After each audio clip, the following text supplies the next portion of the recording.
اس نے یحییٰ علیہ السلام کی جانب پیغام بھیجا، لیکن اللہ تعالیٰ نے حضرت یحییٰ کو محفوظ رکھا۔ چنانچہ حضرت یحییٰ علیہ السلام نے اس عورت کے پاس جانے سے انکار کر دیا۔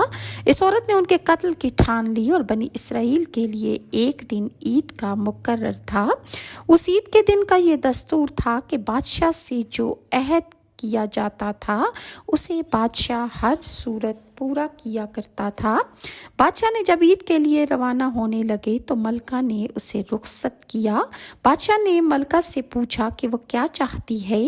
ملکہ نے کہا کہ میں حضرت یحییٰ علیہ السلام کا خون چاہتی ہوں۔ بادشاہ نے کہا کہ اس کے علاوہ کچھ اور مانگ لے، مگر وہ عورت اپنی بات پر قائم رہی۔ بادشاہ نے اپنی سپاہی روانہ کیے اور حضرت یحییٰ علیہ السلام اس وقت حجرے خاص میں عبادت میں مصروف تھے، یعنی کہ وہ اپنے حجرے میں